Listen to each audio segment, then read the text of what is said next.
up all of your favorite recipes. Simply Food. You should know by now that you're in for a treat. Simply Food. There's no other channel where you'd rather be. Simply Food. Seafood, pasta, cakes, and pies. Sing and laugh and even cry. Like and share and hit subscribe. Simply Food by TY. What's up, you guys? It's your boy Simply Food by TY, and today I am back to teach you guys how to make my red velvet cake banana pudding. Yes, you heard me correct. I said red velvet cake banana pudding. So let's just jump right on into the video. Now, to a stand mixer or with a hand mixer, it's totally fine. You want to go ahead and add in 1.5 cups of buttermilk that's at room temperature, as well as 1/4 of a cup of vegetable oil. Now, we're also going to be adding in 2 large eggs, which you also want to make sure are at room temperature, you guys.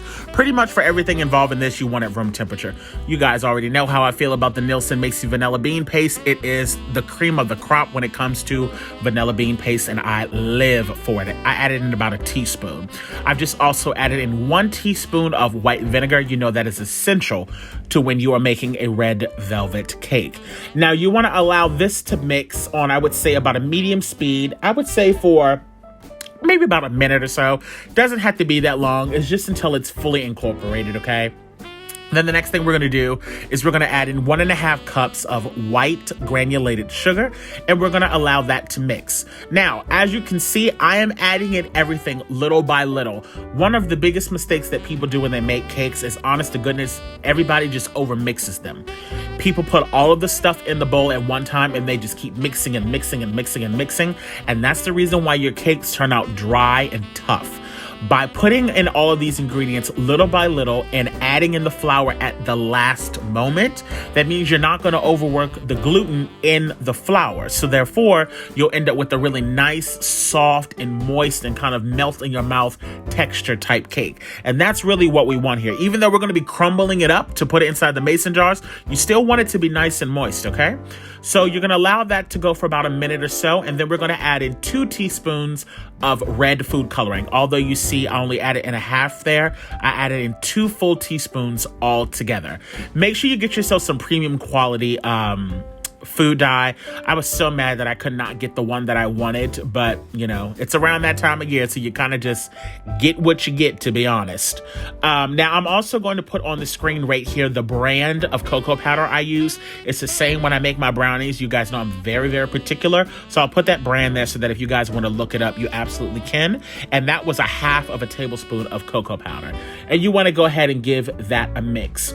Now, once we get the cocoa powder nicely incorporated, we're going to go ahead and start adding in the teaspoon of salt as well as the teaspoon of the baking soda.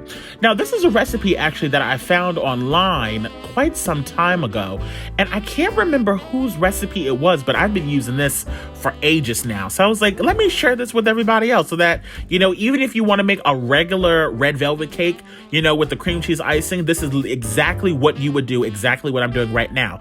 But today, we're going to be adding it to some banana pudding.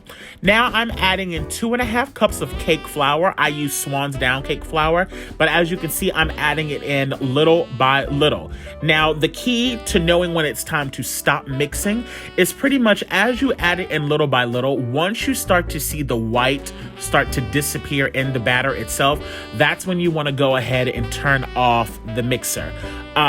This is not one of those type of things where you just pour in all the flour at one time and just walk away and just keep letting it turn and turn and turn and turn. Do not do that. Once you see that the majority of that white is gone, turn it off. Use your, use a scraper and then go ahead and just finish it off that way. You guys know I love using the Perfect Release Pam spray because it's based with flour, so it doesn't leave a weird taste, especially like, don't use like olive oil or coconut oil or, you know, stuff like that. Now, I'm not actually sure of the size of this baking dish, but in all honesty, you guys, that doesn't really matter because you're going to crumble this up anyway. So as long as you're baking it in a baking dish that is non-stick, it's totally fine, okay? You want to make sure that you have your oven preheated at 325 degrees, okay? You're going to bake this in the oven for 28 minutes. Make sure you set the timer. Do not let it go for more than 28 minutes, okay? Now, the key to make sure that you trap in the moisture and really make this a really succulent and soft cake is as soon as it comes out of the oven, you want to wrap it in cling film, okay? That's going to trap in all the moisture and it's going to make the cake sweat. Sit it to the side for about an hour and a half, allow it to cool, and while you do that, you can begin to start working on your custard.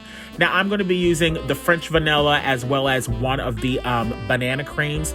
And as you can see, I'm using the smaller boxes because I'm not making a huge batch. You just follow the normal instructions on this, to be honest. You just add in both, and per box, you add in 2 cups of milk. As you guys can see, I'm using the Fairlife, the lactose-free milk, just because ain't nobody got time for the foolery that comes with using whole milk. Now, I'm going to give that a good old whisk. You know, follow the instructions. It'll get nice and thick. It'll create the texture. Now, I will say this now. I am only going to be making 2 large mason jars of this particular recipe.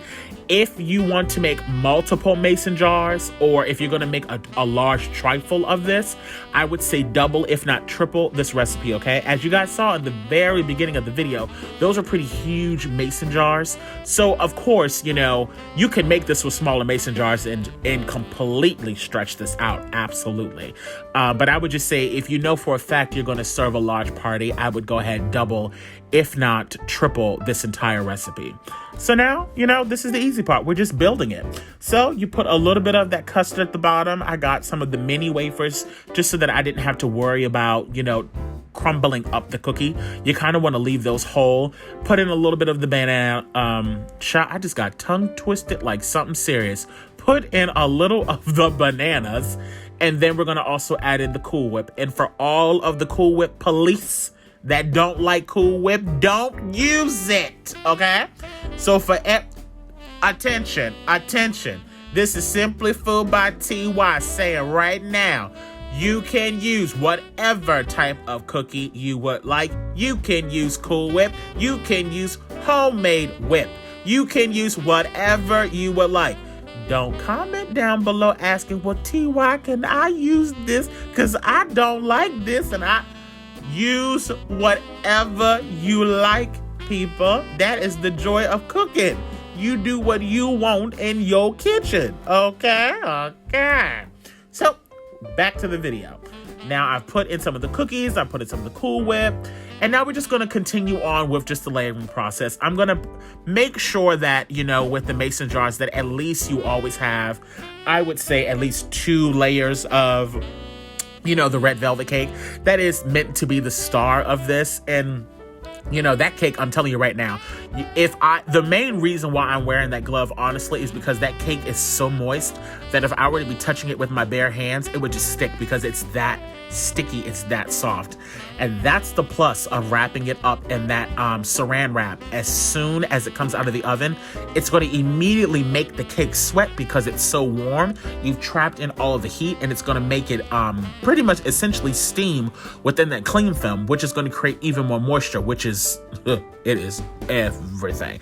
Now I'm gonna tell you something. I do that whether I'm making this recipe or even if I'm just making a regular red velvet cake or red velvet cheesecake. I do that every single time.